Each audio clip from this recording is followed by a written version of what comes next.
Case, Delhi liquor case, ఇది చాలా పెద్ద కేసు. దేశవ్యాప్తంగా కూడా అప్పట్లో సంచలనం సృష్టించింది. 100 కోట్లు, 1000 కోట్లు, అసలు ఆ ఫిగర్స్ కంతు లేకుండా సాగిన కేసు ఇది.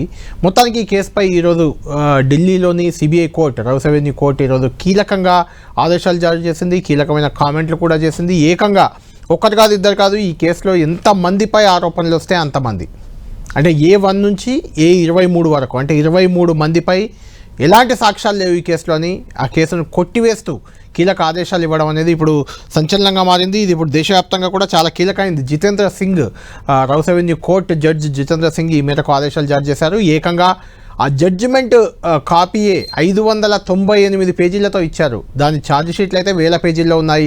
ఎఫ్ఐఆర్ దాఖలైంది, 1000 పేజీల్లో ఛార్జ్ షీట్లు గతంలో వచ్చాయి. లిక్కర్ కేసు మొదలు 2021-22 నుంచి మొదలైంది ఇది. అప్పుడు ఢిల్లీలో ఒక కొత్త ఎక్సైజ్ పాలసీని అప్పటి ముఖ్యమంత్రి అరవింద్ కేజ్రీవాల్ తీసుకురావాలని భావించారు. ప్రభుత్వ ఆధ్వర్యంలో మద్యం దుకాణాలు ఢిల్లీలో నడుస్తూ ఉండేవి, వాటిని ప్రైవేట్కి ఇవ్వాలనే ఒక పాలసీ అప్పటి ప్రభుత్వం, కేజ్రీవాల్ ప్రభుత్వం తీసుకొచ్చింది. అప్పటి నుంచి మొదలైంది ఈ వ్యవహారం. అప్పుడు ఆ పాలసీని కొంతమంది ప్రైవేటు వ్యాపారులకు లబ్ధి చేకూరేలా తెచ్చారంటూ ఆరోపణలు వచ్చాయి. దీనిపై అమల్లోకి కొత్త లిక్కర్ పాలసీ 2021లో తేవాలని జరిగిన దాన్ని ప్రైవేటు వ్యాపారులకు మద్యం విక్రయాలు కూడా ఇచ్చారు. కాకుండా అందులో ఎలాంటి అవినీతి నేరుగా గుర్తించకపోయినా కూడా దాని వెనుక బ్యాక్గ్రౌండ్లో ఏదో అవినీతి ఉందనే ఆరోపణల నేపథ్యంలో 2022లో సిబిఐ దర్యాప్తు మొదలైంది. అప్పటి నుంచి దాదాపు 4 ఏళ్ల పాటు కూడా ఈ కేసు కొనసాగుతూ వచ్చింది. దీనిపై 598 పేజీల జడ్జిమెంట్లో ఒకరు కాదు, ఇద్దరు కాదు, A1 నుంచి A23 ఇంతకుముందు చెప్పినట్టు అందులో ఎవరెవరు ఉన్నారో మనం 1 by 1 ఒకసారి చూద్దాం. A1లో కుల్దీప్ సింగ్, ఆ తర్వాత A2గా నరేందర్ సింగ్ ఉన్నారు, A3గా విజయ్ నాయర్ ఉన్నారు, A4గా అభిషేక్ బోయిన్పల్లి, తెలంగాణకు చెందిన వ్యక్తి అభిషేక్ బోయిన్పల్లి ఉన్నారు. తర్వాత A5గా అరుణ్ రామచంద్ర పిల్లై, ఈయన కూడా ఇందులో చాలా కీలకంగా వ్యవహరించారు. అరుణ్ రామచంద్ర పిల్లై కల్వకుంట్ల కవితకు పార్ట్నర్షిప్ ఉందనే అప్పట్లో విమర్శలు వచ్చాయి. తర్వాత ముత్తా గౌతమ్, తెలంగాణకు చెందిన వ్యక్తి, ఆంధ్రప్రదేశ్కి చెందిన వ్యక్తి. సమీర్ మహేంద్రు, ఇతను ఇందులో ఉన్నాడు. మనీష్ సిసోడియా, అప్పటి ఢిల్లీ ఉప ముఖ్యమంత్రి, కూడా ఆయన పేరు A8గా వచ్చింది. A9గా అమన్దీప్ సింగ్, A10గా అర్జున్ పాండే, తర్వాత A11గా బుచ్చిబాబు గోరంట్ల, ఈయన కవిత, కల్వకుంట్ల కవిత CAగా, అప్పుడు ఆయన కల్వకుంట్ల కవితకు CAగా వివరించారని ప్రచారం ఉంది, ఆయన ఉన్నారు. తర్వాత A12గా రాజేష్ జోషి, A13గా దామోదర్ ప్రసాద్ శర్మ, A14గా ప్రిన్స్ కుమార్, A15గా అరవింద్ కుమార్ సింగ్, A16 చంద్ప్రీత్ సింగ్ రాయత్, A17 కవిత కల్వకుంట్ల కవిత, A17గా ఉన్నారు ఆమె. A18గా అరవింద్ కేజ్రీవాల్, కవిత తర్వాత ఢిల్లీ సీఎం, అప్పటి ఢిల్లీ సీఎం అరవింద్ కేజ్రీవాల్. A19గా దుర్గేష్ పాఠక్, A20గా అమిత్ అరోరా, A21గా వినోద్ చౌహాన్, A22గా ఆశిష్ చంద్ మాథూర్, A23గా ఈయన కూడా ఆంధ్రప్రదేశ్కి చెందిన వ్యక్తి శరత్ చంద్రారెడ్డి, ఈయన A23గా ఉన్నారు. ఈ 23 మందిపై కూడా నమోదైన అభియోగాలు ఏవైతే ఉన్నాయో అవినీతి జరిగింది, ఈ కేసులో తప్పు చేశారు, 100 కోట్లు చేతులు మారాయి, ఇలాంటి ఆరోపణలన్నీ తప్పు అని రౌస్ అవెన్యూ కోర్టు ఈరోజు కొట్టివేస్తూ ఒక కీలకమైన తీర్పు వెలువరించింది. ఇది చాలా ఇంట్రెస్టింగ్ తీర్పుగా చూడాలి. ఎందుకు చూడాలంటే ఇప్పుడు ఈ కేసులో ఎలాంటి ఆధారాలు లేవని కొట్టివేసినా 4 ఏళ్లలో చాలా పరిణామాలు. ఏకంగా ఢిల్లీ ఉప ముఖ్యమంత్రి అయితే మనీష్ సిసోడియా ఏకంగా 2 ఏళ్ళు జైల్లో ఉన్నారు. 2 ఏళ్ళు జైల్లో ఉన్న వ్యక్తి ఇప్పుడు నిర్దోషిగా బయటకు వచ్చిన పరిస్థితి. అలాంటి నిర్దోషిని 2 ఏళ్ళు జైల్లో ఎందుకు పెట్టాల్సి వచ్చింది? అంతేకాదు అరవింద్ కేజ్రీవాల్ దాదాపు ఆయన కూడా 5 నెలల పాటు జైల్లో ఉన్నారు. ఒక ముఖ్యమంత్రి జైలుకు వెళ్ళి కేసు ఈరోజు కొట్టివేశారు, కానీ ఆయన జైలుకు వెళ్ళి 5 నెలలు జైల్లో గడపాల్సి వచ్చింది. ఒక మహిళా నాయకురాలు తెలంగాణలో, అప్పటి ముఖ్యమంత్రి తెలంగాణ సీఎం కేసీఆర్, ఆయన కూతురుగా వెళ్ళారు. ఇప్పుడంటే ఆమె పార్టీ పెట్టే ప్రయత్నంలో ఉన్నారు, జాగృతి అధ్యక్షురాలుగా ఉన్నారు. కానీ గతంలో తెలంగాణ ముఖ్యమంత్రి కేసీఆర్ కూతురుగా కవితను దాదాపు 6 నెలల పాటు జైల్లో పెట్టారు. ఒక మహిళా నాయకురాలు ఆమె, అప్పటికే ఆమె గతంలో ఎంపీగా పనిచేశారు, ఎమ్మెల్సీగా ఉన్నారు అప్పుడు. అలాంటి నాయకురాల్ని 6 నెలలు జైల్లో ఉంచారు. ఇంకా చాలామంది A23 వరకు చాలామంది. న్యాయం అందరికీ సమానం లేదు, నాయకులైనా సామాన్యులైనా అందరికీ సమానంగానే ఉంటుంది చట్టం, న్యాయం అనేది. అయినప్పటికీ ఇలా 23 మందిలో చాలామంది జైలుకు వెళ్ళి నెలల పాటు, ఏళ్ల పాటు జైల్లో ఉన్నారు. 4 ఏళ్లలో దాదాపు 2 ఏళ్ల పాటు ఒక డిప్యూటీ సీఎం జైల్లో ఉండడం అంటే మామూలు విషయం కాదు. అలాంటి కేసు అంత పెద్ద కేసుగా సిబిఐ ఈడీ రంగంలోకి దిగి కవిత వద్ద ఫోన్లు ఉన్నాయి, ఫోన్లు ధ్వంసమయ్యాయి, ఆధారాలు లేవు, ఇలాంటి రకరకాల విమర్శలు ఆరోపణలతో రక్తి కట్టించిన కేసు ఇప్పుడు కొట్టివేశారు. రౌస్ అవెన్యూ కోర్టు కొట్టివేసింది. 598 పేజీల judgement Rouse avenue court judge ఇచ్చారు. ఇలాంటి పరిస్థితుల్లో ఇప్పుడు దీనికి ఎవరు బాధ్యులు? ఒక నిర్దోషులను కొద్ది రోజులు జైల్లో ఉంచడానికి బాధ్యులు ఎవరు? ఇది చాలా ఇంట్రెస్టింగ్గా జరిగింది.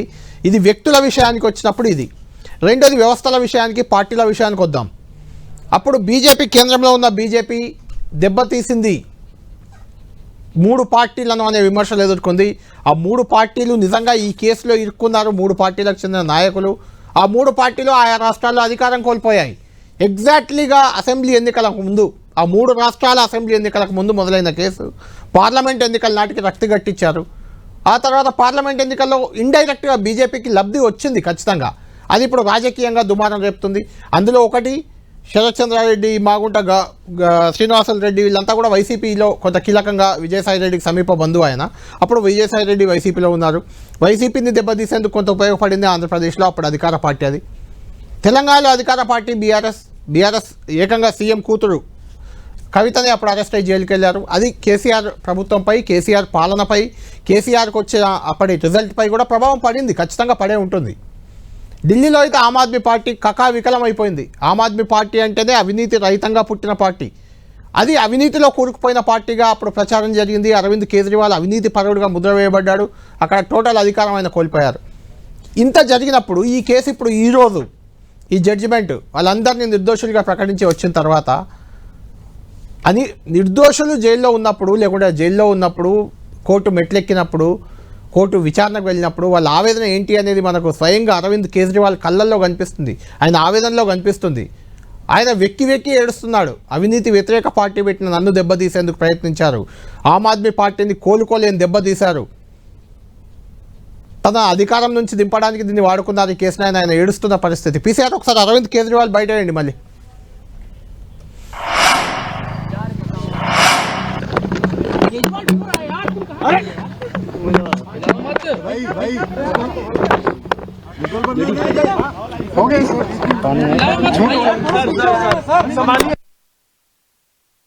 आज कोर्ट ने सारे आरोप खारिज कर दिए और जितने भी एक्यूज्ड थे सबको डिस्चार्ज कर दिया। हम हमेशा कहते थे सत्य की जीत होती है, हमें भारतीय न्याय प्रणाली पे भरोसा है। मैं जज साहब का बहुत बहुत शुक्रिया अदा करता हूँ जिन्होंने हमारे साथ न्याय किया, सत्य की जीत हुई। मैं हमेशा कहता था कि भगवान हमारे साथ है।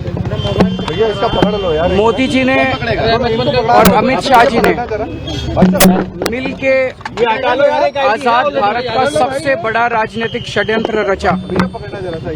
आम आदमी पार्टी को खत्म करने के लिए आम आदमी पार्टी के सबसे बड़े 5 नेताओं को जेल में डाल दिया गया। यहाँ तक कि सिटिंग चीफ मिनिस्टर, जो आज तक भारत के इतिहास में कभी नहीं हुआ, सिटिंग चीफ मिनिस्टर को उसके घर से घसीटकर जेल में डाला गया और 6 महीने तक जेल में रखा गया। हमारे उप मुख्यमंत्री मनीष सिसोदिया जी, उनको लगभग 2 साल तक जेल में रखा गया। पूरा का पूरा फर्जी केस था। हमारे ऊपर कीचड़ फेंका गया। 24 घंटे टीवी चैनलों के ऊपर डिबेट चलते थे, खबरें दिखाई जाती थी केजरीवाल भ्रष्ट है, केजरीवाल भ्रष्ट है।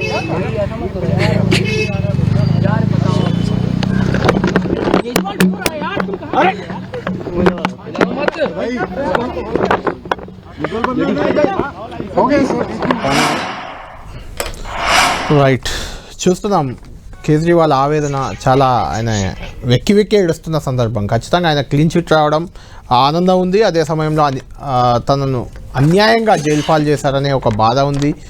ఆమ్ ఆద్మీ పార్టీకి చెందిన 5 నేతల్ని జైల్లో పెట్టారు. నన్నైతే 6 నెలలు, మనీష్ సిసోడియాని ఏకంగా 2 ఏళ్ళు జైల్లో పెట్టారు. ఆమ్ ఆద్మీ పార్టీ లేకుండా చేయాలని ప్రయత్నం చేశారు. రోజు టీవీ ఛానళ్లలో ప్రెస్ మీట్లు ఖచ్చితంగా ఎవరు పెట్టినా, ఒక ఎంపీ, ఎమ్మెల్యే లేదంటే మంత్రి స్థాయిలో ఎవరు పెట్టినా కూడా కవర్ చేస్తాయి టీవీ ఛానల్స్. కాబట్టి అందులో ఒక దోషిగా, ఒక అవినీతి పరుడిగా ముద్ర వేసే ప్రయత్నం చేశారు తనంటూ ఆయన బాధపడుతున్న దృశ్యం మనం చూస్తున్నాం. దీనిపై ఈ కేజ్రీవాల్, కవిత ఇద్దరు కూడా రియాక్ట్ అయ్యారు. ఇది కక్షపూరితంగా పెట్టిన కేసుని ఎప్పటి నుంచో చెప్తున్నాం, అది ప్రూవ్ అయిందంటూ చెప్తున్నారు. కానీ ఇక్కడితో ఈ వ్యవహారం తేలలేదు. ఇంకా ఖచ్చితంగా పైకోర్టుకి మళ్ళీ సుప్రీంకోర్టుకి సిబిఐ వెళ్ళే అవకాశం ఉంటుంది. సుప్రీంకోర్టులో జడ్జిమెంట్లు ఉంటాయి, మళ్ళీ సుప్రీంకోర్టు జడ్జిమెంట్ ఇవ్వాలి. ఇవన్నీ కంటిన్యూ అవుతాయి. కానీ ఒక్క మెట్టు అయితే ఎక్కారు, ఒక క్లీన్ చిట్ అయితే దక్కింది. ఇందులో ఉన్న 23 మందికి, ఢిల్లీ లిక్కర్ కేసులో ఉన్న వాళ్ళందరికీ కూడా. ఇది ఇప్పుడు ఖచ్చితంగా ఇంట్రెస్టింగ్ డిబేట్. ఇది కక్షపూరితంగా పెట్టిన కేసా, లేకుంటే కేసు నిజమే కానీ ఆధారాలు లేనప్పుడు ఎలా ప్రూవ్ అవుతుందంటారా? ఏం జరుగుతుంది ఏంటి? ఈ లిక్కర్ కేసులో ప్రధానంగా కీలక వాదనలు వినిపించిన మోహిత్ ఢిల్లీ నుంచి కూడా అడ్వకేట్ మన కాసేపట్లో జైన్ అవుతారా, ఆయనతో కూడా మాట్లాడదాం. ఈలోపు మన డిబేట్ కంటిన్యూ చేద్దాం. మాతో పాటు జైన్ అవుతున్నారు కాంగ్రెస్ పార్టీ నుంచి చరణ్ కౌశిక్ యాదవ్ గారు. చరణ్ గారు, క్లీన్ చిట్ వచ్చింది. ఏ కేసు అయినా ఏదైనా కొద్ది రోజులు సాగుతుంది, క్లీన్ చిట్టో లేకుంటే శిక్ష ఏదో ఒకటి పడుతుంది. కానీ ఇప్పుడు వీళ్ళందరికీ క్లీన్ చిట్, 23 మంది క్లీన్ చిట్ వచ్చింది. దాదాపు పాపం అందులో 23 మంది కూడా జైలుకి వెళ్ళి వచ్చిన వాళ్ళే. కొంతమంది ఎక్కువ రోజులు, కొంతమంది తక్కువ రోజులు, కదా అంతా జైలుకి వెళ్ళి ఇప్పుడు బయట బెయిల్పై ఉన్నారు. అంతా వాళ్ళందరూ క్లీన్ చిట్ వచ్చింది. అంటే ఎలాంటి తప్పు చేయలేదని ఇప్పుడు కోర్టు 598 పేజీల జడ్జిమెంట్ ఇచ్చింది. తప్పు చేయని వాళ్ళు పాపం జైల్లో మగ్గాల్సి వచ్చింది. ఎలా చూడాలి దీన్ని? అంటే రాజకీయ కక్ష సాధింపులు అనేవి, అంటే ఇప్పుడు వీళ్ళు చెప్తున్న ప్రకారం బీజేపీ కావచ్చు, అంతకుముందు కాంగ్రెస్ మీద వచ్చిన ఆరోపణలు రకరకాలు ఉంటుంటాయి. ఈ రాజకీయ కక్షతో వేరే పార్టీలను, వేరే వాళ్ళను, వ్యవస్థల్ని ఇబ్బంది పెట్టడం ఎంతవరకు కరెక్ట్ అంటారు? ఎందుకంటే ఇప్పుడు వీళ్ళు చేసిన ఈ లిక్కర్ కేసు ఎప్పుడైతే మొదలైందో ఆ తర్వాత 3 రాష్ట్రాలు ఎన్నికలు జరిగాయి, ఢిల్లీ, తెలంగాణ, ఆంధ్రప్రదేశ్. ఆ 3 రాష్ట్రాల్లో ఈ వ్యవహారంలో భాగస్వాములైన 3 పార్టీలు. ఆమ్ ఆద్మీ పార్టీ అక్కడ ఢిల్లీలో ఓడిపోయింది, తెలంగాణలో బీఆర్ఎస్ ఓడిపోయింది, ఏపీలో వైసీపీ ఓడిపోయింది. అంటే భారతీయ జనతా పార్టీ ఎలక్షన్లు వచ్చినప్పుడల్లా ఒక్కొక్క రాష్ట్రంలో ఒక్కొక్క నాయకులు ఇబ్బంది పెట్టే ప్రయత్నం చేశారు. దానిలో భాగంగా 2019 మహారాష్ట్ర ఎలక్షన్లప్పుడు అజిత్ పవార్ గారు, శరద్ పవార్ గారి మీద కేసులు పెట్టారు సిబిఐ సంబంధించి. తర్వాత అజిత్ పవార్ గారు 80,000 కోట్ల కుంభకోణం చేసిండు, ఉరిదీయాలని చెప్పిన భారతీయ జనతా పార్టీ వారిని ఎన్డీఏలోకి తీసుకొని డిప్యూటీ సీఎం చేసి ఆర్థిక శాఖ ఇచ్చిన పరిస్థితి మనం చూసినాం. 2019 అది జరిగితే 2010లో కర్ణాటక ఎలక్షన్ల సందర్భంగా డీకే శివకుమార్ గారి మీద సిబిఐ కేసులు, ఈడీ కేసులు, వారు కూడా జైలు పోయారు. తర్వాత తమిళనాడు ఎలక్షన్ల సందర్భంగా స్టాలిన్ కుమార్తె మీద ఇన్కమ్ ట్యాక్స్ దాడులు జరిగినాయి. అదే కాకుండా పెద్ద ఎత్తున భయభ్రాంతులకు గురి చేసే ప్రయత్నం జరిగింది. ఢిల్లీ ఎలక్షన్ల ముందు కూడా, ఎందుకంటే ఆమ్ ఆద్మీ పార్టీ సంబంధించి చాలామంది నాయకులను అరెస్ట్ చేసి జైలు పంపారు. ఆ మధ్యలో అనుకోకుండా కవిత గారి పేరు వచ్చింది. మీరు చూసి ఇప్పుడే చెప్పారు, ఆ కేజ్రీవాల్ గారిది 19వ నెంబర్. అవును, కవిత గారిని అరెస్ట్ చేయకుండా కేజ్రీవాల్ గారిని ముందస్తుగా అరెస్ట్ చేశారు. కవిత గారిని అరెస్ట్ చేయాలని చెప్పి కాంగ్రెస్ పార్టీకి మేము ఒత్తిడి తెచ్చిన మాట వాస్తవం. ఎందుకంటే ఆనాడు ఆ కేసు పెట్టమని చెప్పి కాంగ్రెస్ పార్టీ కోరలేదు.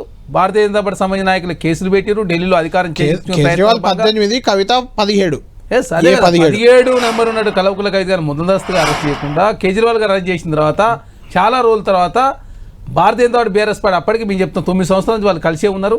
దానిలో భాగంగా అసెంబ్లీ ఎలక్షన్ సందర్భంగా కలవకుల కవిత గారిని అరెస్ట్ చేయకపోయినట్లయితే ఖచ్చితంగా భారతీయ జనతా పార్టీకి దానికి సంబంధించి ఓటు బ్యాంక్ కావచ్చు అవన్నీ కూడా నష్టం జరగడంతో ప్రధానంగా ఎంపీ ఎలక్షన్లప్పుడు ఇదే నష్టం రిపీట్ అయితే ఇటు బీఆర్ఎస్ పార్టీ కావచ్చు, అటు భారతీయ జనతా పార్టీకి ఎంపీలు రావు కాబట్టి కాంగ్రెస్ పార్టీ ఎంపీలు పెరుగుతాయి కాబట్టి ఎంపీ ఎలక్షన్లప్పుడు కలవకుల కవిత గారిని అరెస్ట్ చేశారు. అంటే మీరు కవిత గారు ఎలాంటి తప్పు చేయలేదని నమ్ముతున్నారు? 2 సంవత్సరాల కాలం పాటు కవిత గారిని అరెస్ట్ చేయకుండా కాపాడింది భారతీయ జనతా పార్టీ. కేజ్రీవాల్ అరెస్ట్ చేయమని మీరే కదా డిమాండ్ చేశారు. కేజ్రీవాల్ అరెస్ట్ చేయమని చెప్పి మేము చెప్పాము. కేజ్రీవాల్ గారు అప్పుడు ఇండియా కూటమిలో ఉన్నారు. కాదు, అప్పుడు లేరు. ఎవరు లేరు? ఈ కేసు అయినప్పుడు లేరు ఇండియా కూటమిలో. వచ్చారు తర్వాత అదంతా మాట్లాడినాం.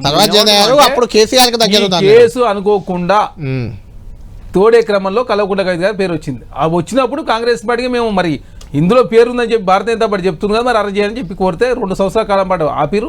ఎమ్మెల్యే ఎలక్షన్ నష్టం జరుగుతుంది, ఎంపీ ఎలక్షన్ కూడా నష్టం జరుగుతుంది కాబట్టి అది భారతీయ జనతా పార్టీ, బీఆర్ఎస్ పార్టీ లాభం జరుగుతుంది కాబట్టి ఎట్టయినా చేసేసి భారతీయ జనతా పార్టీ ఎవరు వాళ్ళు మిగులుతో అని చెప్పేసి దానిలో భాగంగా కలవకుండ కవిత అరెస్ట్ చేసి దానిలో 5 ఉన్నటువంటి భారతీయ జనతా పార్టీ ఎంపీలు 4 ఉన్నటువంటి ఎంపీలు 8 అయిన పరిస్థితి మనం చూస్తాం. మేము 3 నుంచి 8కి వచ్చినాం. లేకపోతే ఆ రోజు కలవకుండ కవిత గారు అరెస్ట్ చేయకుండా ఉన్నట్లయితే ఖచ్చితంగా కాంగ్రెస్ పార్టీ ఇంకా అత్యధికంగా ఎంపీలు గెలిచేవాళ్ళు. బీఆర్ఎస్ కూడా వచ్చాయి. అదే కాకుండా మీరు వచ్చేమేమో కవిత గారు అప్పటికే భారతీయ జనతా పార్టీ బీఆర్ఎస్ కలవకుండ కవిత గారు బీఆర్ఎస్ పార్టీ కాపాడే ప్రయత్నం ఇవన్నీ జరిగినాయి కదా.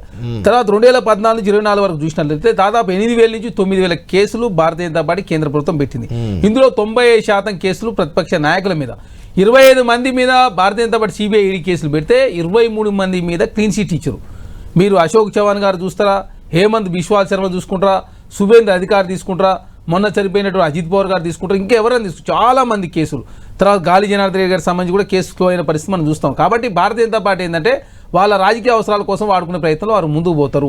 ఢిల్లీలో వాళ్ళు అనుకున్న లక్ష్యం నెరవేరింది. ఢిల్లీలో కేజ్రీవాల్ గారిని ఓడగొట్టింది అనుకున్నారు, ఇక్కడ కేసీఆర్ ఇక్కడ కేసీఆర్ గారిని వాళ్ళంతా కలిసే ఉన్నారు. కాకపోతే అది అక్కడేమో అరెస్ట్ చేస్తే ఓడగొట్టడానికి, ఇక్కడ కవితను అరెస్ట్ చేస్తేనే గెలిపించడానికి. అదేగా మీరు ఇప్పుడు 17వ నెంబర్ ఉన్న కవిత గారు అరెస్ట్ చేయకుండా 18 ఏముందండి, అట్లా ఉండదు కదా. ఎన్ని రోజుల పాటు జైల్లో ఉండి కేజ్రీవాల్ గారు తర్వాత అరెస్ట్ చేయాలి. అదే కాకుండా ఇక్కడ భారతీయ జనతా పార్టీకి ఉన్నటువంటి సంఖ్య చాలా తక్కువ. వాళ్ళకు మిత్రపక్షంగా ఉండాలో వాళ్ళ అధికారులకు వచ్చే ప్రయత్నం ఉన్నప్పుడు చేస్తారు. ఢిల్లీలో ఏంటంటే ప్రధాన ప్రతిపక్షంగా భారతీయ జనతా పార్టీ ఉంది. 2-3 సార్లు ప్రయత్నం చేస్తే ఓడిపోయిన పరిస్థితి. అక్కడ బీఆర్ఎస్ పార్టీ లేదు, కాంగ్రెస్ పార్టీ కూడా థర్డ్ ఉన్న పరిస్థితి. ఇప్పుడు పంజాబ్ ఎలక్షన్లు వస్తూ ఉన్నాయి. పంజాబ్ ఎలక్షన్లో భారతీయ జనతా పార్టీ 4వ ప్లేస్ ఉంది అక్కడ. అది Aam Aadmi party, Congress party, Akali Dal 4th, Bharatiya Janata party ఉన్న పరిస్థితి. మరి ఏ అవసరాల కోసం ఎవరు ఎక్కడ చేసుకున్నారో అదే కాకుండా కలవకుండా కవిత తెలంగాణ రాష్ట్ర వ్యాప్తంగా తిరిగి కేసీఆర్ గారితో బీఆర్ఎస్ పార్టీ ఇబ్బంది పెట్టే ప్రయత్నం కూడా జరుగుతూ ఉంది. కాబట్టి ఇది వదిలించుకునే ప్రయత్నంలో కేసీఆర్ గారు నేనే భారతీయ జనతా పార్టీ నాయకులతో మాట్లాడి కేసు ముగించినట్టు కనపడతా ఉన్నది. రైట్ బాలరాజు గారు, ఇది కూడా భారతీయ జనతా పార్టీతో మాట్లాడుకొని కేసీఆర్ కేసు ముగించుకున్నట్టు కనిపిస్తుంది అనేది చరణ్ కౌశిక్ గారి ఒక కొత్త వాదన. ఇప్పుడు నిన్నటి వరకు అరెస్ట్ చేయకుంటే బీజేపీ అని ఒకసారి, అరెస్ట్ చేస్తే బీజేపీ బీఆర్ఎస్ అని ఒకసారి, ఇప్పుడు ఈ కేసులో క్లియరెన్స్ వస్తే కూడా దీని వెనుక కేసీఆర్ భారతీయ జనతా పార్టీ మాట్లాడుకొని ఇది క్లియరెన్స్ చేశారు అనే చర్చ. ఎలా చూస్తారు మీరు ఈ కేసుని, ఎలా చూస్తారు? ఇప్పుడు కళ్యాణ్ గారు, ముందుగా మీకు 10 టీవీ ప్రేక్షకులకి, ప్యానెల్ పెద్దలకి నమస్కారం. మొదటి నుంచి కూడా బీఆర్ఎస్ పార్టీ నాయకత్వం, కేసీఆర్ గారు కావచ్చు, మా కేటీఆర్ గారు కావచ్చు, హరీష్ రావు గారు కావచ్చు, మా పార్టీ నాయకత్వం అంతా కూడా ఏదైతే కవిత గారి మీద ఏదైతే లిక్కర్ కేసు అనే ఆరోపణ తీసుకొచ్చినారో అది కవిత గారిని టార్గెట్ చేసినట్టుగా కనిపించలేదు, కేసీఆర్ గారిని టార్గెట్ చేసినట్టుగా కనిపించింది. కేసీఆర్ గారిని బదనాం చేయాలని ఆలోచన చేసింది, తెలంగాణలో బీఆర్ఎస్ పార్టీని ఓడగొట్టాలనే ప్రయత్నం చేసింది అనే అంశాన్ని స్పష్టంగా అనేక మార్లు టీవీ చర్చలో చెప్పినాం. అదేవిధంగా కేసీఆర్ గారిని డైరెక్ట్ గా టార్గెట్ చేస్తే ఎక్కడ తెలంగాణ ప్రజలు ఈసరించుకుంటారు అని చెప్పేసి కవిత గారిని టార్గెట్ చేశారు, కవిత గారిని కావాల్సుకొని ఆ కేసులో ఇరికిచ్చారని చెప్పినాం. అదే క్రమంలో మేమేమంటామంటే ఇప్పుడు చరణ్ కౌశిక్ గారు మాట్లాడుతూ ఉన్నారు, ఇదే రేవంత్ రెడ్డి గారు, ఇదే ముఖ్యమంత్రి ఢిల్లీకి వెళ్ళేమో అన్యాయంగా అక్రమంగా ఈడీ కావచ్చు, సిబిఐ కావచ్చు కేజ్రీవాల్ ని కేసులో ఇరికించింది, కావాల్సుకొని ఇరికించిందని చెప్పేసి రేవంత్ రెడ్డి గారు అక్కడ పోయి ఖండిస్తాడు కేజ్రీవాల్ అరెస్ట్. అదే కేసులో కవిత గారు ఇక్కడ అరెస్ట్ అయితే ఇదే కాంగ్రెస్ పార్టీ నాయకత్వం, ఇదే రేవంత్ రెడ్డి గారు ఆ రోజు కవిత లిక్కర్ రానని చెప్పేసి కవితను రకరకాల పదాలతోటి కాంగ్రెస్ పార్టీ తన సోషల్ మీడియా హ్యాండిల్లో ఏ విధంగా దుష్ప్రచారం చేసినో మనం చూసినాం. ఇక్కడ కాంగ్రెస్ పార్టీకి టార్గెట్ కేసీఆర్ గారే, కేంద్రంలో ఉన్న భారతీయ జనతా పార్టీకి టార్గెట్ కేసీఆర్ గారే. కాబట్టి ఇద్దరు కలిసి ఒక అస్త్రాన్ని, ఒక ఏదైతే వెపన్ గా ఉన్నటువంటి తెలంగాణ ప్రయోజనాలు కావచ్చు, భారతదేశ ప్రయోజనాలని ఎక్కడైతే బయటికి వెళ్ళే క్రమంలో, అంటే ఎప్పుడైతే టిఆర్ఎస్ కాస్త బీఆర్ఎస్ అయినప్పుడు భారత రాష్ట్ర సమితిగా కేసీఆర్ గారికి ఉన్నటువంటి ఆలోచన విధానం కావచ్చు, కేసీఆర్ గారి స్పీచ్ పవర్ కావచ్చు, కేసీఆర్ గారి లాంగ్వేజ్ లో ఉన్న పట్టు కావచ్చు, ఈ దేశంలో నాకు తెలిసి కేసీఆర్ గారు మాట్లాడినంత అనర్గళంగా హిందీ కావచ్చు, ఉర్దూ కావచ్చు, ఇంగ్లీష్ కావచ్చు, తెలుగు కావచ్చు, ఈ 3 భాషలలో అద్భుతంగా మాట్లాడి తెలంగాణ వనరులే కావచ్చు, భారతదేశం భౌగోళిక నైసర్గిక స్వరూపం సంబంధించి కావచ్చు, అనేక అంశాల మీద పట్టున్న నాయకుడు కేసీఆర్. కాబట్టి కేసీఆర్ గారు మళ్ళీ 3వసారి గెలిచినట్టయితే కేంద్రంలో కావచ్చు, దేశంలో కావచ్చు, రాష్ట్ర రాజకీయాల్లో క్రియాశీలకంగా ఉంటాడు. కాబట్టి కేసీఆర్ ని బదనాం చేయాలనే టార్గెట్ భారతీయ జనతా పార్టీ పెట్టుకుంటే ఆ భారతీయ జనతా పార్టీకి ఇక్కడ ఆసరాగా కాంగ్రెస్ పార్టీ ఉపయోగపడ్డది. దా క్రమంలోనే ఇద్దరు కలిసి తెలంగాణ రాష్ట్రంలో కేసీఆర్ గారిని బదనాం చేయడంలో సక్సెస్ అయినారు. దాన్ని మద్యం సంబంధించినటువంటి కేసుని మాత్రం ఆసరాగా ఉపయోగించుకున్నారు. సార్ ఎవరైనా అనొచ్చు, ఇవాళ 10 టీవీ ద్వారా చెప్తా ఉన్నాను, ఎవరికైనా ఆడవాళ్ళు ఉంటారు, ఆడపడుచులు ఉంటారు. ఇవాళ కవిత గారు కూడా ఓకే మాతో విభేదించినప్పటికీ, మాకు వ్యతిరేకంగా మాట్లాడుతున్నప్పటికీ ఆ రోజు వాళ్ళ కుటుంబం పడ్డ మానసిక క్షోభ కావచ్చు. ఇవాళ హరీష్ రావు గాని, కేటీఆర్ గారు కానీ, మా పార్టీ నాయకత్వం అంతా కూడా మేము కవిత గారికి అండగా ఉన్నాం. ఈ రోజు అండగా లేరని కవిత గారు మాట్లాడొచ్చు మాతో విభేదించి, కానీ ఆ రోజు హరీష్ రావు గారు, కేటీఆర్ గారు, మా పార్టీ నాయకత్వం, ఒకవైపు కేసీఆర్ గారు ఎంత మానసిక క్షోభకు గురైనో మాకు తెలుసు. ఎందుకంటే వాళ్ళతో సన్నిహితంగా ఉండి పార్టీలో సుమారు 15-16 సంవత్సరాలుగా ఉద్యమం నుంచి వారితో. ఇక్కడ ఒక చిన్న క్వశ్చన్ బాలరాజు గారు, సరే మీరు చెప్తున్న ప్రకారం కేసీఆర్ అప్పుడు దెబ్బతీయడానికి కవితను అరెస్ట్ చేశారు, ఒప్పుకుందాం. ఇప్పుడు కేసు క్లీన్ చిట్ ఇచ్చింది కాబట్టి దాన్ని ఒప్పుకోవాల్సిందే మనం. ఆ దెబ్బ తగిలింది మీకు, బీఆర్ఎస్ పార్టీకి దెబ్బ తగిలింది, మీరు గద్దె దిగారు. కానీ ఇప్పుడు మళ్ళీ మిమ్మల్ని గద్దెనెక్కకుండా చేయడానికి బయలుదేరిన కవితకి ఈ వచ్చిన క్లీన్ చిట్ అడ్వాంటేజ్ కదా, అది మళ్ళీ బీఆర్ఎస్కి ఇబ్బందికరం కదా మరి? ఎందుకు సార్ దానికి ఏమంటారు సార్? ఇప్పుడు ఆ రోజు మీరు చెప్పింది వాస్తవమైంది కదా. ఈ రోజు కవిత గారు మాతో లేకపోవచ్చు కానీ కవిత గారి మీద వచ్చిన ఆరోపణల మీద బీఆర్ఎస్ పార్టీ నాయకత్వం, కేసీఆర్ గారు, మా పార్టీ వర్క్ మేట్ కేటీఆర్ గారు, మా కీలక నేత నేను అంటున్న పాయింట్ అది కాదు. కవిత గారికి క్లీన్ చిట్ వచ్చింది కాబట్టి ఆమె ఇంకా అగ్రెసివ్ గా ముందుకెళ్లే అవకాశం ఉంటుంది. ఆమె టార్గెట్ బీఆర్ఎస్ ను గద్దెనెక్కకుండా చేయడమే కాబట్టి మీకు ఇంకొక ప్రతిపక్షం, బలమైన ప్రతిపక్షం కవిత వస్తుంది కదా ఇప్పుడు. అంటే బీజేపీ కాంగ్రెస్ తో పాటు కవితకి క్లీన్ చిట్ రావడం వల్ల ఆమె ఇంకా అగ్రెసివ్ గా ముందుకు పోయే ఛాన్స్ ఉంది సార్. ఇప్పుడు కవిత గారి యొక్క పార్టీ కావచ్చు, కవిత గారికి సంబంధించిన జాగృతి కావచ్చు, వారు ముందుకు పోవడంలో ఎవరైనా ప్రజాస్వామ్య పద్ధతిలో ఎవరైనా దాన్ని ఆహ్వానిస్తారు. కానీ అది బీఆర్ఎస్ పార్టీని టార్గెట్ ఎందుకు అనుకుంటారు? గతంలో కాంగ్రెస్ పార్టీని టార్గెట్ చేయొచ్చు కదా. కాంగ్రెస్ పార్టీ రేవంత్ రెడ్డి గారి నాయకత్వము, ఇక్కడ ఉన్నటువంటి కాంగ్రెస్ పార్టీ ఏమైనా ఆరోపణలు చేసిందండి? అనేక రకాల ఆరోపణలు చేసింది కదా. ఒక మహిళని చూడకుండా, ఒక మాజీ పార్లమెంట్ సభ్యురాలని చూడకుండా, ఎమ్మెల్సీని చూడకుండా, ఒక మాజీ ముఖ్యమంత్రి, ఆ రోజు తెలంగాణ తొలి ముఖ్యమంత్రి కూతురని చూడకుండా చాలా ఆరోపణలు చేశారు కదా. రకరకాల మాటలు పెట్టారండి, రకరకాల మందు బాటిళ్లతోటి, సారా ప్యాకెట్లతోటి. ఇదే కాంగ్రెస్ పార్టీ సోషల్ మీడియా, ఇదే Bharatiya Janata party social media BRS party damage చేయడం కోసము, మా అధినాయకుడిని మానసిక క్షోభ గురి చేయడం కోసము ఎన్ని రకాల ప్రచారాలు చేశారు, విష ప్రచారాలు. ఆ విష ప్రచారాలన్నీ ఆ రోజు మేము ఖండిస్తూ వస్తా ఉంటే మమ్మల్ని హేళనగా చూశారండి. మాలాంటి వాళ్ళు మేము అధికార ప్రతినిధులుగా ఉండి టీవీలలో మాట్లాడుతూ ఉంటే కీళ్ళే మాట్లాడుతున్నాయా, ఈ లిక్కర్ కుంభకోణం వాళ్ళు, ఈ లిక్కర్ దాంట్లో అని చెప్పేసి మమ్మల్ని ఏళ్ళని చూశారు, మీరు చదువుకున్న వాళ్ళని ఏళ్ళని చూశారు. కాబట్టి ఇలా మాకేదో అది ఏదో మైనస్ అయిద్దని చెప్పేసి మీరు అనవద్దు. డెఫినెట్ గా ఆ రోజు మేము వాదించింది వాస్తవం, కవిత వెనకాల నిలబడ్డది వాస్తవం, మానసిక క్షోభ అనుభవించింది కేసీఆర్ వాస్తవం. భారతీయ జనతా పార్టీ కాంగ్రెస్ కావాల్సుకొని కేసీఆర్ గారి నాయకత్వాన్ని బలీనపరచాలని చేసిన మాట ఆ రోజు చెప్పింది. ఇవాళ సిబిఐ ఏదైతే ఆధారాలు ఇవ్వకుండా, ఎవిడెన్స్ నిరూపించకుండా కోర్టు కొట్టివేసిందో ఇవన్నీ కూడా వాస్తవాలను తేలినప్పుడు అది బీఆర్ఎస్ కి అడ్వాంటేజ్ అవుతుంది. ఎందుకు బీఆర్ఎస్ ఇవాళ చేసిరంటే దేశవ్యాప్తంగా కేసీఆర్ గారు పోయింది కదా. దేశవ్యాప్తంగా ఎన్ని టీఎంసీలు నీళ్ళు వస్తుందో చెప్పగలిగింది కేసీఆర్ గారు. దేశవ్యాప్తంగా ఎట్లా కరెంట్ ఇవ్వగలిగిందో చెప్పగలిగింది బీఆర్ఎస్ పార్టీని పెట్టి. ఒకవేళ కేసీఆర్ గాక మహారాష్ట్ర అందుకని కేసీఆర్ గారి దేశ్ కి నేత కాకుండా అడ్డుకున్నారంట ఈ కేసుతో. అంతేనా? 100% అండి. దేశ్ కి నేత కాకుండా అడ్డుకున్నారు. కేసీఆర్ గారు ఇప్పటికి కూడా చెప్తున్నారు సార్ మీ టీవీ ద్వారా, కేసీఆర్ గారు చేసిన త్యాగాన్ని, కేసీఆర్ గారు చేసిన అభివృద్ధిని, కేసీఆర్ గారు తెలంగాణ కోసం తన చావు నోట్లో తలకాయ పెట్టి ఎంత త్యాగం చేసిండో, కేసీఆర్ త్యాగాన్ని, కేసీఆర్ గారి నాలెడ్జ్ ని, కేసీఆర్ గారి ముందు చూపును దేశ రాజకీయాల్లో లేకుండా చేసిరు, తెలంగాణలో కూడా లేకుండా చేసిరు. ఆ రెండిట్లో భాగస్వాములు భారతీయ జనతా పార్టీ 50% అయితే కాంగ్రెస్ పార్టీ ఇక్కడ 50% చేసింది సార్. ఇవాళ మేము ఇవాళ కవిత గారు కడిగిన ముత్యాలాగా బయటకు వస్తామని చెప్పేసి అనేక మార్లు మాతో పాటు జాయిన్ అవుతున్నారు బీజేపీ అధికార ప్రతినిధి విఠల్ గారు కూడా లైవ్ లో జాయిన్ అవుతున్నారు. విఠల్ గారు, మీ version, Congress version, BRS version రకరకాలుగా ఉంది. కాంగ్రెస్ వెర్షన్ ఏంటంటే ఇప్పుడు బీజేపీ బీఆర్ఎస్ కుమ్మక్కై ఈ కేసులో కవితకు క్లీన్ చిట్ ఇప్పించారు అనేది కాంగ్రెస్ చెప్తుంది.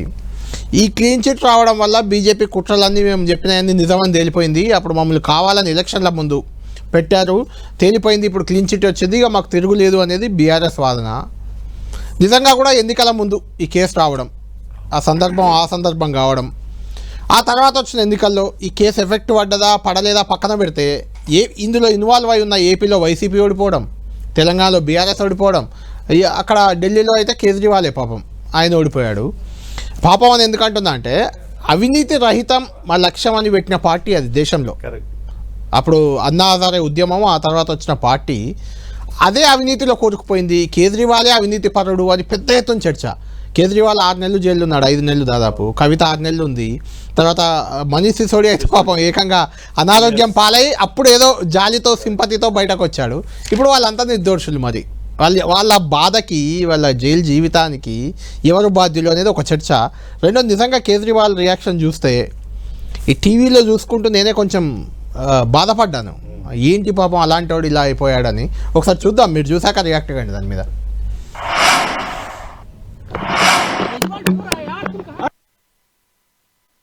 आज कोर्ट ने सारे आरोप खारिज कर दिए और जितने भी एक्यूज्ड थे सबको डिस्चार्ज कर दिया। हम हमेशा कहते थे सत्य की जीत होती है, हमें भारतीय न्याय प्रणाली पे भरोसा है। मैं जज साहब का बहुत बहुत शुक्रिया अदा करता हूं जिन्होंने हमारे साथ न्याय किया। सत्य की जीत हुई। मैं हमेशा कहता था कि भगवान हमारे साथ है। मोदी जी ने और अमित शाह जी ने मिल के आजाद भारत का सबसे बड़ा राजनीतिक षड्यंत्र रचा। आम आदमी पार्टी को खत्म करने के लिए आम आदमी पार्टी के सबसे बड़े 5 नेताओं को जेल में डाल दिया गया। यहाँ तक कि सिटिंग चीफ मिनिस्टर, जो आज तक भारत के इतिहास में कभी नहीं हुआ, सिटिंग चीफ मिनिस्टर को उसके घर से घसीटकर जेल में डाला गया और 6 महीने तक जेल में रखा गया। हमारे उप मुख्यमंत्री मनीष सिसोदिया जी, उनको लगभग 2 साल तक जेल में रखा गया। पूरा का पूरा फर्जी केस था। हमारे ऊपर कीचड़ फेंका गया। 24 घंटे टीवी चैनलों के ऊपर डिबेट चलते थे, खबरें दिखाई जाती थी केजरीवाल भ्रष्ट है, केजरीवाल भ्रष्ट है।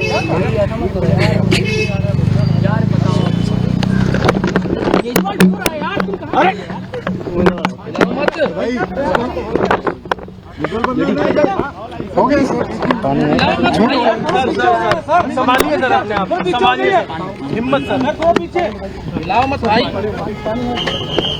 पानी दो, पानी। केजरीवाल भ्रष्ट नहीं है। मैंने केवल अपनी जिंदगी में ईमानदारी कमाई है। రైట్ విఠల్ గారు, నాకైతే అది చూస్తుంటే నిజంగా అవినీతి చెయ్యని వ్యక్తిని అవినీతి పరుడని ముద్రేస్తే ఎలాంటి బాధ ఉంటుందో అలాంటి బాధ నాకు కేజ్రీవాల్లో కనిపిస్తుంది. సరే, దాన్ని అపోజిషన్ పార్టీలు ఆయన వ్యతిరేకించే వాళ్ళు ఇంక్లూడింగ్ బీజేపీ అది నటన అనుకుంటే అనుకోవచ్చు, అది వేరు విషయం. కానీ నాకైతే అలా అనిపిస్తుంది ఆ సీన్ చూస్తుంటే. టీవీ పెడితే కేజ్రీవాల్ అవినీతి పరుడు, ఆమ్ ఆద్మీ పార్టీ దొంగ పార్టీ, ఆమ్ ఆద్మీ పార్టీలో దొంగలు, ఈ లిక్కర్ స్కామ్తో 1000 కోట్ల కుంభకోణం, ఇదే చర్చ. అప్పుడు ఖచ్చితంగా కూడా అలానే 2022లో ఆల్మోస్ట్ అదే పరిస్థితి. ఇప్పుడు మొత్తం క్లీన్ చిట్ 598 పేజీల జడ్జిమెంట్లో A1 నుంచి A23 వరకు 23 మంది ఎలాంటి వాళ్ళు తప్పు చేశారని ఎలాంటి సాక్ష్యం లేదని. అఫ్కోర్స్ రేపు సుప్రీంకోర్టుకు పోతారు, వాళ్ళు శిక్షిస్తారా లేదా పక్కన పెడితే, ఇప్పుడు వచ్చిందైతే క్లీన్ చిట్. దీనికి బీజేపీ బాధ్యులు అనేది అందరి వాదన. ఆల్రెడీ అమిత్ షా ఉన్ను మోడీ కలిసి ఆమ్ ఆద్మీ పార్టీని బొందబెట్టే ప్రయత్నం చేశారు అనేది కేజ్రీవాల్ ఇప్పుడు విన్నాం. కేసీఆర్ అయితే ఎప్పుడో చెప్పారు, నన్ను ఏమీ చేయలేక నా కూతురుపై కేసు పెట్టారు, నా కూతురుని ఇరికిచ్చింది బీజేపీ అని. కానీ కాంగ్రెస్ ఏమో బీజేపీ బీఆర్ఎస్ ఒక్కటే, అందుకోసమే కవితను ఒకసారి జైలుకు పంపారని, జైల్లోకి వెళ్ళి తెచ్చారని, జైలుకు పంపకపోతే ఆ 2 ఒకటే అన్నారు. ఫస్ట్ జైలుకు పంపాక మళ్ళీ బెయిల్ వస్తే ఆ 2 ఒకటే అన్నారు. ఇప్పుడు క్లీన్ చిట్ వస్తే కూడా చరణ్ కౌశిక్ యాదవ్ అదే అంటున్నారు, బీజేపీ మోడీతో మాట్లాడుకొని కేసీఆర్ బయటపడ్డాడు ఇప్పుడు అని. ఏంటి అసలు ఇది అంతా చూస్తే మీకు ఏమనిపిస్తుంది అన్న? మీకు మిత్రులిద్దరికి ఇక్కడ బాలరాజ్కి తర్వాత చరణ్ కౌశిక్కి అండ్ 10 TV వీక్షకులకి గుడ్ ఆఫ్టర్నూన్ తెలియజేస్తూ మనం కొద్దిగా రాజకీయాలు పక్కకు పెట్టి లీగల్గా మాట్లాడదాం అన్న. Because I'm legal law graduates, practitioner lawyer, తను కూడా యూనివర్సిటీలో చదువుకున్న పిల్లలు. రాజకీయాలు కొద్దిగా పక్కకు పెడదాం. ఈ కేసు పూర్వపరాలు ఎక్కడి నుంచి ప్రారంభమైందన్న? 2021-22లో ఢిల్లీలో కేజ్రీవాల్ ప్రభుత్వము, అంటే దేశంలో కరప్షన్కి వ్యతిరేకంగా పుట్టిన ఆమ్ ఆద్మీ పార్టీ ఢిల్లీలో మొట్టమొదటిసారిగా కేజ్రీవాల్ ప్రభుత్వంలో, మీరందరూ ఢిల్లీతో సంబంధం, మనం ఢిల్లీలో ఒక లిక్కర్ పాలసీ ఎట్లా ఉంటుందంటే ప్రభుత్వమే లిక్కర్ అమ్ముతుంది, ప్రభుత్వము అమ్ముతుంది. ప్రభుత్వ షాపులు ఈవినింగ్ 7 తర్వాత షాపులు బంద్ ఉంటాయి, 11 o'clock తెరుస్తాయి. తద్వారా గవర్నమెంటే వచ్చే లాభాలు గవర్నమెంట్ తీసుకుంటా, అది ఓల్డ్ పాలసీ. 2021-22లో ఢిల్లీ కేజ్రీవాల్ ప్రభుత్వం ఆ పాలసీని మార్చి ప్రైవేటైజేషన్ చేసింది.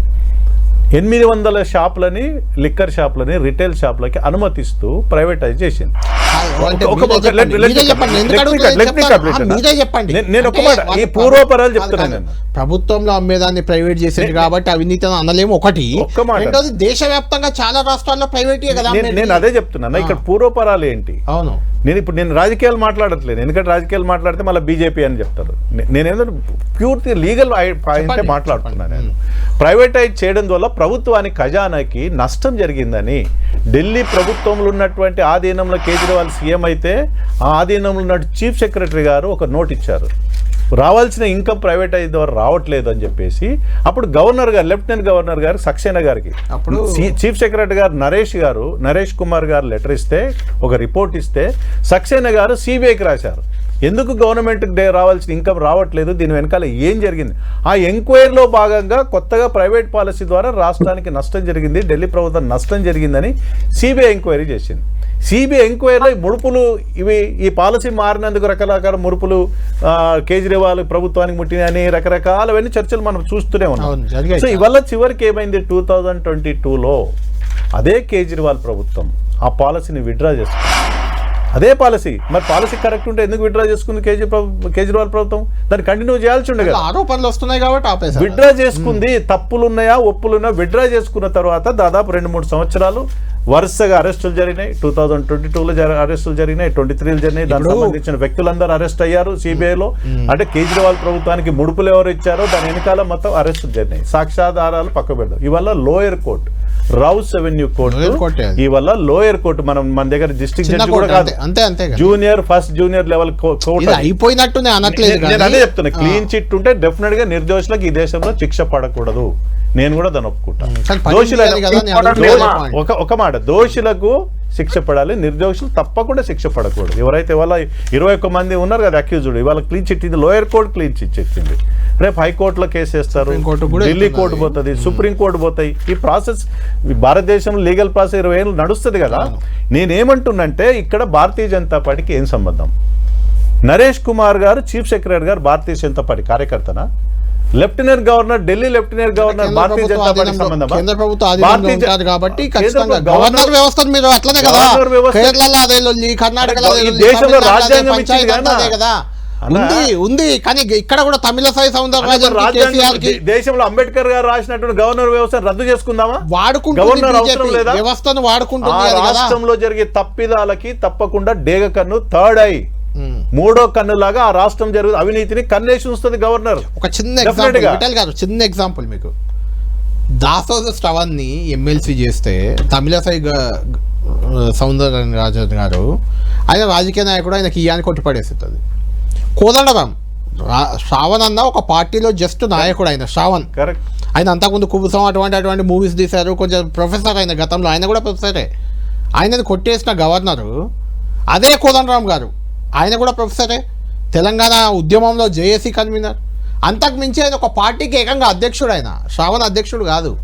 ఆయన క్లియరెన్స్ ఇస్తారు, అదే గవర్నర్ వ్యవస్థ. దాన్ని ఎలా చూడాలి? నేను ఏమంటున్నంట, ఆ గవర్నర్ వ్యవస్థలో నామినేషన్స్ పొలిటికల్ నామినేషన్సా, కళాకారులకు ఇవ్వాల్సిందా, విద్యావేత్తలకు ఇవ్వాల్సిందా, ఏ కోటాలు ఇచ్చారో దాన్ని గవర్నర్ గారు చూస్తారు, దాన్ని పరిశీలిస్తారు.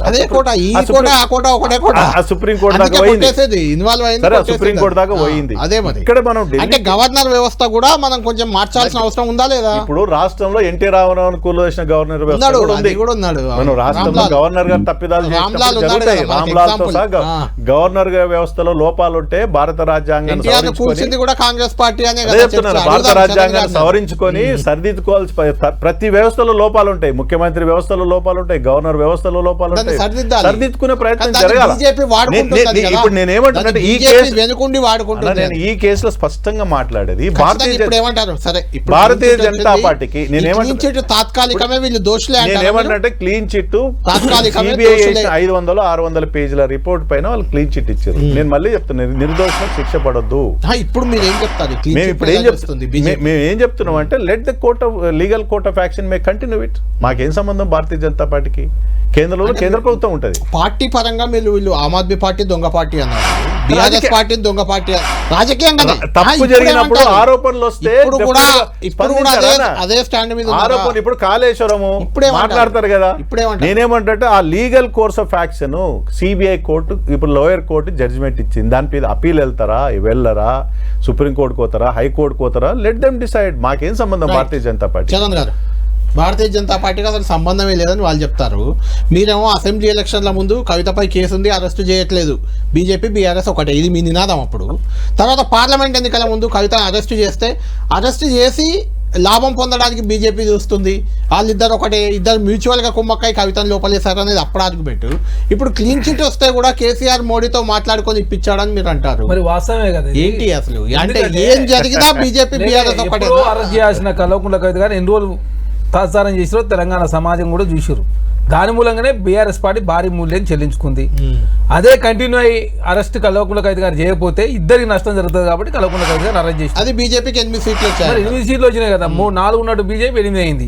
ఇక్కడ చూడండి, భారతీయ జనతా 2014 నుంచి 2024 వరకు 124 కేసులు అయినాయి. అందులో 118 కేసులు ప్రతిపక్ష పార్టీల మీద కేసులు. అదే కాంగ్రెస్ ప్రభుత్వంలో ఆనాడు రాజకీయ నాయకులు మేము పెట్టింది 72 కేసులు అయితే అందులో 40 మాత్రమే ప్రతిపక్షాలమే పెట్టారు. అంటే 95% కేసులు వీళ్ళు ప్రతిపక్షాల మీద పెడుతూ ఏకంగా రాజస్థాన్ ముఖ్యమంత్రి అశోక్ గెహ్లాట్ గారి మీద, అగ్రసేన్ వాళ్ళ బ్రదర్ మీద, మధ్యప్రదేశ్లో కమల్నాథ్ మీద, ఛత్తీస్గఢ్లో భూపేష్ బఘేల్ మీద, శారదాస్ కుందకోలంలో టీఎంసీలో ఉన్నప్పుడు సువేంద్ర అధికారి మీద, హేమంత్ బిశ్వా శర్మ కాంగ్రెస్ ఉన్నప్పుడు వారి మీద, ముఖేష్ రాయ్ మీద, జ్యోతిరాజ్ సింధియా మీద, కాంగ్రెస్ పార్టీలో ఉన్న అందరి మీద కేసులు పెట్టి వాళ్ళ పార్టీలో కేసులు చూస్తూ 25 మంది నాయకులు భారతీయ జనతా పార్టీలో సిబిఐ ఈడీ చేసిన వాళ్ళు జాయిన్ అయితే 23 మంది క్లీన్ చిట్ ఇచ్చారు. ఏకంగా నేషనల్ కరప్షన్ పై ఎన్సీపీ అంటే ఆంధ్రప్రదేశ్ నాయకుల గురించి చెప్పట్లేదు. ఆంధ్రప్రదేశ్ నాయకులు కేసులు పెడితే వారు చెప్పట్లేదు కదా, చెప్పట్లేదు. ఆంధ్రాలో కాంగ్రెస్ వాళ్ళు కాదు కదా, వాళ్ళు చెప్పొచ్చు కదా, వాళ్ళ పేరు కూడా చెప్పొచ్చు కదా. విజయనాథ్ చౌదరి గారి మీద టీడీపీలో సీఎం రమేష్ గారి మీద కేసు అయింది. అరే ఈయన మాగుండ రాఘవ్ సంబంధించిన కేసు, ఆయన టీడీపీ పోయిండు. అయినా వైఎస్ఆర్సీపీ ఏ బిల్లు తీసుకొచ్చినా కూడా ఆంధ్రలో మన ఇప్పుడు పార్లమెంట్ కూడా అన్ని బిల్లు మద్దతు వాళ్ళే ఇస్తా ఉన్నారు కదా. బీజేపీ బాబు జగన్ పవన్ అన్నట్టు ఆంధ్రలో అందరూ ఎన్డీలో ఉన్నారు. అయినా వాళ్ళంతా కూడా మద్దతు ఇచ్చే ప్రయత్నం జరుగుతుంది. ఇప్పుడు కూడా ఎందుకు కలకులకు అయితే బయటకు వచ్చి తిడతా ఉంది.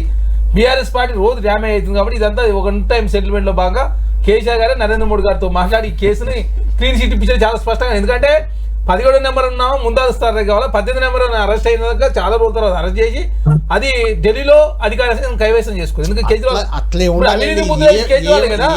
అరెస్ట్ చేయని చాలా సందర్భాల్లో A3 A4 అరెస్ట్ అయిన సందర్భాలు ఉంటాయి. అది ఆ సందర్భాన్ని బట్టి ఇన్వెస్టిగేషన్ ఒత్తిడి తెచ్చింది కాబట్టి అరెస్ట్ చేసిరు. మార్గ మధ్యలో కల్వకుంట్ల ఖైదీ గారు అనుకోకుండా వచ్చిన లింక్ లో కల్వకుంట్ల ఖైదీ గారి పేరు వస్తే దాని మీద అరెస్ట్ చేయాలి. కేజ్రీవాల్ గారు అరెస్ట్ చేసారు. చెప్తారు మీరు ఓవరాల్ గా. మేము అదే కేజ్రీవాల్ గానీ, కవిత గానీ, మాగుంట శ్రీనివాసులు రెడ్డి గానీ అందరికి క్లీన్ చిట్ రావాల్సిందే. మేము అదే చెప్పినాం కదా, భవిష్యత్తులో భారతీయ జనతా పార్టీ బీఆర్ఎస్ పార్టీ కలిసి పోటీ చేస్తే నేనే చెప్పిన చాలా సార్లు. ఎందుకు కల్వకుంట్ల ఖైదీ గారు బయటికి పంపించారు, తర్వాత క్లీన్ చిట్ ఇచ్చిన చేసి తర్వాత బీజేపీ బీఆర్ఎస్ పొత్తు అయితే చెప్పినాం. భవిష్యత్తులో పొత్తు కాబోతుంది. ఎందుకంటే 4వసారి ప్రధానమంత్రి కావాలంటే అందరితో పొత్తు కావాలని చెప్పేసి భారతీయ జనతా పార్టీ వ్యూహంలో భాగంగా ముందుకు పోతా ఉన్నాం. పంజాబ్ లో ఆమ్ ఆద్మీ పార్టీ నెంబర్ 1 ఉంది, ఇప్పుడు Congress party number 2, Akali Dal number 3, 4th place Bharatiya Janata party. కాబట్టి మరి ఆమ్ ఆద్మీ పార్టీ వాళ్ళే మాట్లాడుకున్నారు. ఆమ్ ఆద్మీ పార్టీ కూడా బీజేపీతో పంజాబ్ లో కాంగ్రెస్ పార్టీ యూపీలో మీ దానిలో ఉంది. మేము ఢిల్లీలో మేము వేరువేరుగా పోటీ కూటమి పార్టీల మీద కూడా అనుమానం ఉంది. భారతీయ జనతా పార్టీ ఎప్పుడు చేస్తే ఎవరు తెలుసు? ఏ పార్టీతో పొత్తు పెట్టుకోలేదు? భయం ఉంది. బీజేపీ జేడీఎస్ తో పొత్తు పెట్టుకోలేదా? ఎన్సీపీతో లేదా? శివసేన లేదా? ఎవరితో? మొన్న అజిత్ పవార్, శరద్ పవార్ కలిసి పోటీ చేశారు కదా.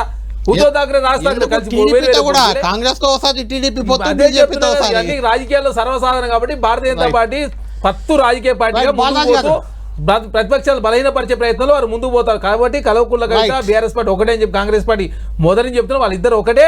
కేసీఆర్ గారితో నరేంద్ర మోడీ గారితో మాట్లాడి క్లీన్ చిట్ చాలా స్పష్టంగా కనపడతా ఉంది. ఇందులో కూడా మోడీయే క్లీన్ చిట్ ఇచ్చారు, బీజేపీ బీఆర్ఎస్ ఒక్కటే అనేది మళ్ళీ కాంగ్రెస్ వాదన. ఇక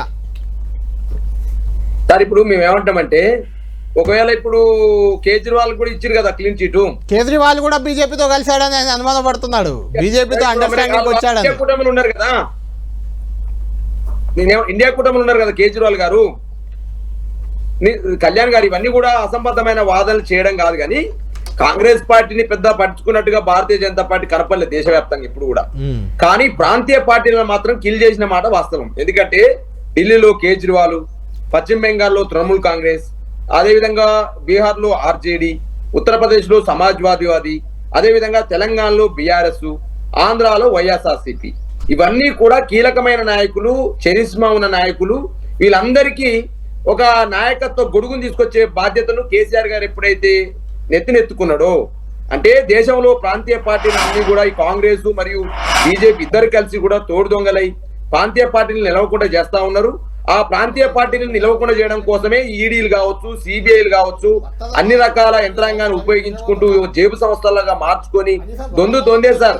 వీరు తక్కువ వారు ఎక్కువ అని కాదు, రెండు జాతీయ పార్టీలు ప్రాంతీయ పార్టీలు నిలవకుండా చేయాలి.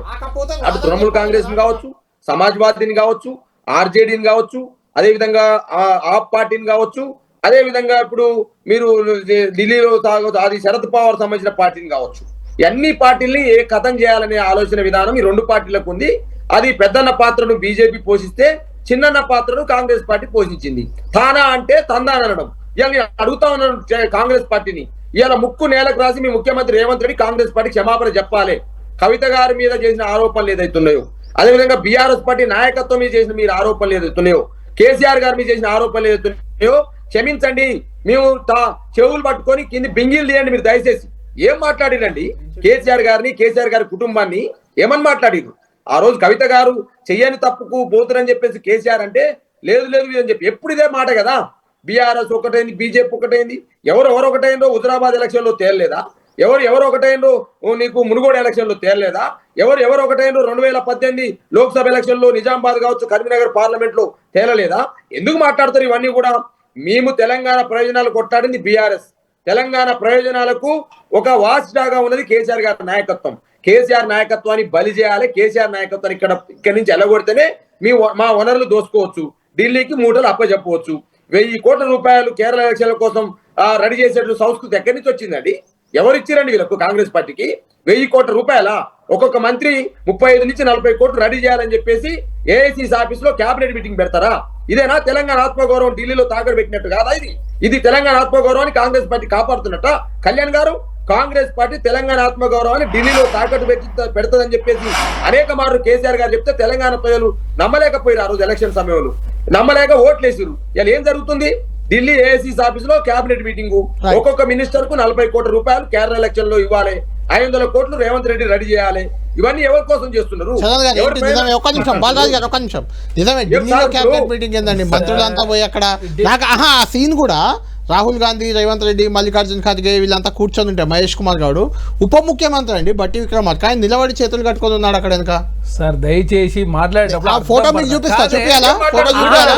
మా కాంగ్రెస్ పార్టీ సమయం మీటింగ్ పెట్టుకున్న వీళ్ళ వాళ్ళు తెలంగాణ మంత్రులు, కాంగ్రెస్ పార్టీ నాయకులు మంత్రి దయచేసి బీఆర్ఎస్ పార్టీ ఇప్పుడు బాలరాజు గారు ఏమో వేగ మాటలు ఏదైనా 1000 కోట్ల రూపాయలు అవినీతి పాల్పడరు కాబట్టి మీ అకౌంట్ లో 1600 కోట్లు ఉన్నాయి సార్. మా అకౌంట్ లేదు, జాతీయ స్థాయి అకౌంట్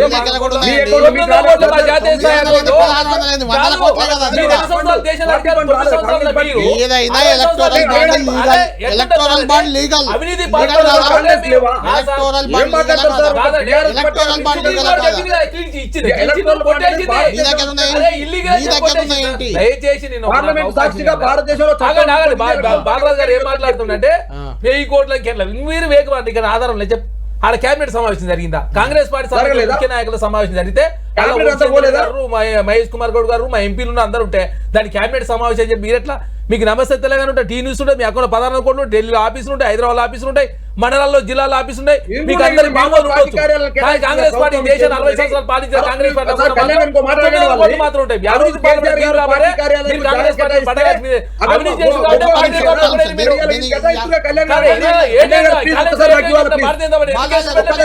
చేసి ప్లీజ్ కళ్యాణ్ గారు, అరే ఆపాలి మీరు చెప్పండి చెప్పండి. ఏది పడుతుంది ఒక్క నిమిషం కళ్యాణ్ గారు. మానవరుల కేంద్రంలో ఎంసీఎస్ఆర్డీలో 10 కోట్లు ఖర్చు పెట్టి మీరు పెద్ద పెద్ద బిల్డింగ్లు కడుతున్నారు కదా. 5 కోట్ల రూపాయలు ఖర్చు పెట్టి మానవుల కోసం ఫుట్బాల్ స్టేడియం కట్టారు కదా. ఎవరి కోసం కడుతున్నావు? అందులో బుల్లెట్ ప్రూఫ్ అద్దాలు ఉన్నాయా? బుల్లెట్ ప్రూఫ్ బాత్రూమ్లు ఉన్నాయా? అదేవిధంగా ఎన్ని దర్వాజాలు ఉన్నాయా? ఎవరి కోసం కడుతున్నావు? రేవంత్ రెడ్డి గారు ఒక్క నిమిషం లైన్ లో ఉండండి. ఒక్క నిమిషం మాతో పాటు డిబేట్ లో జన అవుతున్నారు. ఒక్క నిమిషం బాలరాజు గారు, ఒక్క నిమిషం ఆగండి.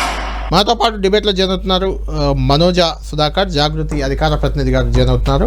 ఫోన్ లైన్లో కూడా మీరు రాలేదని ఫోన్ లైన్లో తీసుకున్నాం. తిరుపతిరావు గారు జాగృతి నాయకులు ఉన్నారు. తిరుపతిరావు గారు దీన్ని ఎలా చూసుకున్నారు? మీరు కవిత గారికి, జాగృతి అధ్యక్షురాలకి క్లీన్ చిట్ వచ్చింది, ఆమె త్వరలో పార్టీ పెట్టబోతున్నారు.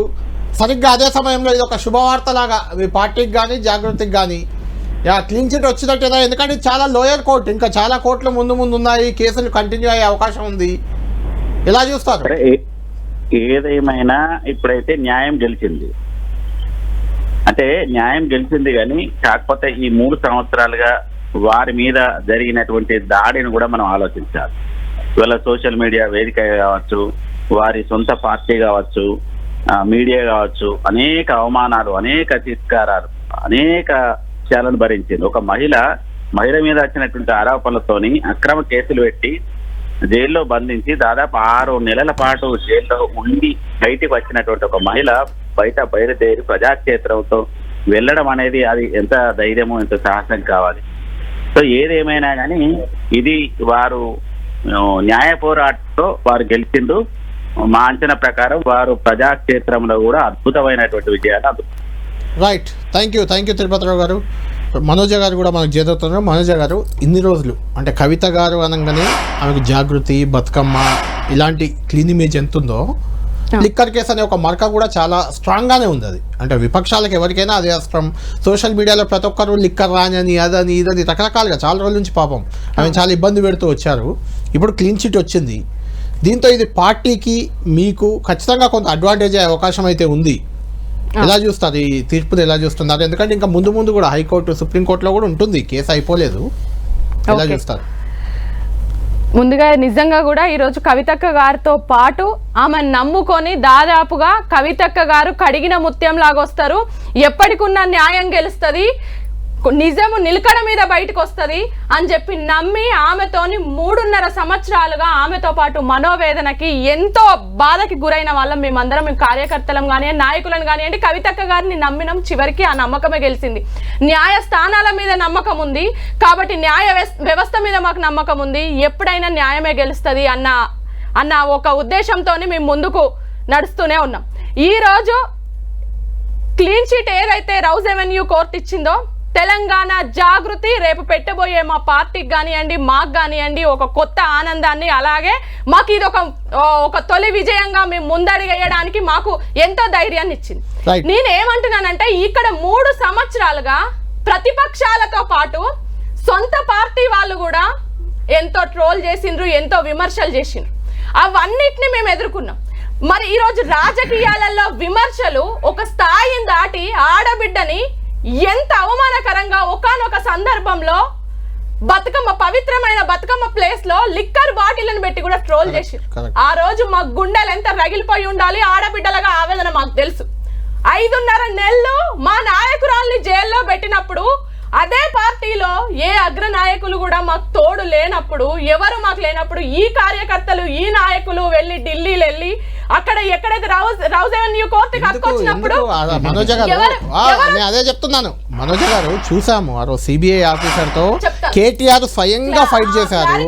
అక్కడికి వెళ్ళి జైల్లో కలిసి వచ్చారు హరీష్ రావు గారు, కేటీఆర్ గారు. అంటే నేను అడిగే క్వశ్చన్ ఏంటండి, కలిసి వచ్చారు, వాళ్ళు ఎంతో కొంత సపోర్ట్ చేశారు. మీ మనోవేదనకు ఓవరాల్ గా ప్రధాన కారణం ఎవరు? కవిత గారిపై ఇలాంటి కేసు బదాయించడానికి కారణం ఎవరు? అంటే రాజకీయ పార్టీలు ఉన్నాయా పాటు బీఆర్ఎస్ లో ఉన్న కొంతమంది అయ్యుండొచ్చు అని మా అనుమానం. వీళ్ళు కూడా ఎన్నుకున్నారు, అవన్నీ బయటకు వస్తాయి. ఈ రోజు గుంట నక్కలకి ఈ రోజు గుణపాల్ లాగా ఉన్న ఈ రోజు రౌజ్ అవెన్యూ కోర్టు ఇచ్చిన తీర్పు, ఆ రోజు ఎవరండి? ఇప్పుడు మీరు అన్నారు ఇదే కేటీఆర్ గారు ఒక పార్టీ వర్కింగ్ ప్రెసిడెంట్ గా ఉన్నారు. తన పార్టీకి సంబంధించిన ఒక మహిళా నాయకురాల మీద బీఆర్ఎస్ ఎమ్మెల్సీ మీద ఒక ఆరోపణ వచ్చినప్పుడు ప్రెస్ మీట్ పెట్టి ఖండించిండ్రా? వీళ్ళు ఎవరన్నా మాట్లాడిండ్రా? ఒక్కటే ఎదుర్కొన్నది, ఒంటరిగా ఒక మహిళ ఎదుర్కొన్నదే తప్ప ఎప్పుడు మిగతా నాయకులకు అండగా నిలిచినట్టు కవితక్క విషయంలో లేరు. పొద్దుటి నుండి సాయంత్రం వరకు ఆ రోజు ఎంక్వైరీ చేస్తే సాయంత్రం వచ్చి తీసుకెళ్లే ముందు వచ్చి మీడియా ముందు ఒక 2 నిమిషాలు హల్చల్ చేసిరు. కానీ ఈ రోజు అవే ట్రోల్ అవుతున్నాయి కదా. వెనకాల నిల్చొని మేము ఎలాంటి ఇబ్బంది గురి చేయం, మీరు తీసుకెళ్ళండి, మేము సహకరిస్తాం అన్న వీడియోలు బయటకు వస్తున్నాయి కదా. ఈ గుంట నక్కలు వెనకాల నుండి నవ్వుతున్న వీడియోలు బయటకు వస్తున్నాయి కదా. కనీసం ఎయిర్పోర్ట్ వరకు కూడా ఎవరు వచ్చారు? తన భర్తతోనే ఎయిర్పోర్ట్, ఈ తెలంగాణ జాగృతి నాయకులతో కార్యకర్తలతో. బాలరాజు గారు మొత్తానికి మనోజ గారు ఆనందంతో మాట్లాడుతూ తప్ప ఆవేశంతో మాట్లాడుతూ, గతంలో బీఆర్ఎస్ పార్టీ నాయకత్వం కేసీఆర్ గారి ఆలోచన విధానంతో, కేసీఆర్ గారి సూచనతోటే కేటీఆర్ గారు, హరీష్ రావు గారు, మేమందరం కార్పొరేషన్ చైర్మన్ గా ఆ రోజు పనిచేస్తున్న వాళ్ళము, మాజీ మంత్రులు, మాజీ ఎమ్మెల్యేలు అందరూ, పార్టీలో ఉన్న ప్రతి సభ్యుడు కేసీఆర్ గారిని సూచనతోటి ఒక కుటుంబ సభ్యుడు కవిత గారి మీద జరుగుతున్న ఆరోపణల మీద మేము స్పందించినాం సార్. మళ్ళీ మా మీద బదనాం చేయడం కోసం ఎవరితో మిలాఖత్ అయ్యారో మాకు తెలియదు, ఎవరితో కలిసి మాట్లాడుతుందో మాకు తెలియదు. ఇవాళ కూడా మళ్ళీ అదో ఆరోపణలు చేస్తే కేసీఆర్ గారు, హరీష్ రావు గారి యొక్క సైనికులు, కేసీఆర్ గారి సైనికులు అమ్మ వాళ్ళు ఎందుకు మాట్లాడతారు అట్లా? మేము కవిత గారు మనం వేరుగా చూడట్లే. ఈ రోజు మాకు పార్టీతో విభజించవచ్చు, పార్టీతోని బయటికి వెళ్ళి పార్టీ పెట్టుకోవచ్చు, కానీ కేసీఆర్ గారు నాయకత్వం అంతా కూడా కవిత గారు వెనకాల నిలబడ్డది అనేది వాస్తవం. మళ్ళీ చెప్తా ఉన్నా. రైట్ బాలరాజు గారు, విఠల్ గారు, అంటే ఇక్కడ కూడా మళ్ళీ మీకే వస్తుంది. బీజేపీతో బీఆర్ఎస్ ములాఖత్ అయి బీఆర్ఎస్ లో నేతలు కూడా కొంతమంది కలిసి మీతో కలిసి కవిత గారిని జైలుకు పంపారు. కళ్యాణ్ అన్న, ఈ రాష్ట్రంలో ఉన్న విచిత్రమైన రాజకీయ పరిస్థితి అందుకే నవ్వొస్తుంది అది. నవ్వొస్తుంది. కాంగ్రెస్ పార్టీ బీజేపీ కలిసిపోయింది అంటారు, అవును, బీజేపీ బీఆర్ఎస్ కలిసిపోయింది అంటారు, కవిత ఇప్పుడు గారు కవిత గారు కాంగ్రెస్ కాంగ్రెస్ తోటి కలిసిపోయారు. ఇది ఏంది రాజకీయాలు సార్? అదే కదా, ఎందుకు కలుస్తారు? కలిస్తే అటాచ్ అవుతారు, అది వేరు. ఇప్పుడు ఎవరి కోర్టులు పార్టీ చట్టాలు వాళ్ళకే అనేది, ఉంటుంది కదా. కోర్టులు చట్టాలు అనేది లీగల్ ప్రాసెస్ జరుగుతాయి. నిర్దోషిత్వాన్ని నిరూపించుకొని బయటకు వస్తారు. ఈ దేశంలో అనేక కేసులు అయినాయి, నిర్దోషులు బయటకు వచ్చిన రాజకీయ నాయకులు చాలా మంది చూసినాం. దోషుల నిర్దోషులు అనేది కోర్టులు నిర్ణయిస్తాయి. ప్రాసెస్ అనేది అప్పుడు ఇంతకుముందు ప్రారంభంలో మాట కోర్టు కేసు అనేది ఆ రోజు చీఫ్ సెక్రటరీ గారు వేసిన కేసు, గవర్నర్ గారు వేసిన కేసు, 21 మంది వాళ్ళ క్లీన్ చిట్ వచ్చింది. లోయర్ కోర్టు అది, Rouse indicator, Delhi court, high court, అది లీగల్ ప్రాసెస్ మేము ఎవరు అడ్డుకోము. కానీ భారతీయ జనతా పార్టీ ప్రపంచంలోనే 100% మొదటి నుంచి ఈ మాటనే చెప్తున్నాము. కాకపోతే రాజకీయ ఆరోపణలు వచ్చినాయి, మీరు చర్యలు తీసుకోవాలంటే మమ్మల్ని ఎంత ట్రోల్ చేశారు. కవితను అరెస్ట్ చేయరా, కవితను అరెస్ట్ చేయరా, కవితను 23 ఎలక్షన్స్ కన్నా ముందు అదే కదా మా మీద ఆరోపణలు. ఇద్దరు ఒకటే, కవితను అరెస్ట్ చేయట్లేదు. ఇప్పుడు KCR local body election, assembly election తర్వాత సిబిఐ కోర్టు అరెస్ట్ చేస్తే మళ్ళీ అరెస్ట్ చేశారని మమ్మల్ని మీద. రైట్, థ్యాంక్ యూ విఠల్ గారు, థ్యాంక్ యూ చరణ్ కౌశిక్ గారు, థ్యాంక్ యూ మనోజ్ గారు, థ్యాంక్ యూ బాలరాజ్ యాదవ్ గారు. మొత్తానికి ఈ వ్యవహారంలో కవిత గారికి క్లీన్ చిట్ రావడం మాత్రం కొత్తగా పెట్టబోయే పార్టీకి కొంత అడ్వాంటేజ్ కనిపిస్తుంది. కానీ కవిత మాటల దాడి మరింత పెరిగే అవకాశం బీఆర్ఎస్ పై కనిపిస్తుంది. ఎందుకంటే బీజేపీ కనుక ఏకంగా బీఆర్ఎస్ ఉండి అరెస్ట్ చేయించింది అనే విమర్శ కూడా కొత్తగా మొదలవుతుంది. కవిత కారణంగానే గత ఎన్నికల్లో బీఆర్ఎస్ ఓడిపోయిందని చర్చకు కూడా తెరపడ్డట్లేక చూడాలి ఏం జరగబోతుంది అనేది చూద్దాం. ఎందుకంటే ఇది లోయర్ కోర్టే, రౌస్ అవెన్యూ కోర్టు అనేది. ఇంకా హైకోర్టుకి వెళ్ళొచ్చు, సుప్రీంకోర్టుకి వెళ్ళొచ్చు. సిబిఐ ఏం చేయబోతుంది? సిబిఐని బీజేపీ ఆపేస్తుందా ఇక్కడతో, లేదంటే ముందుకెళ్తుందా? మనం చూద్దాం. ఇది లంచ్ అవర్ డిబేట్.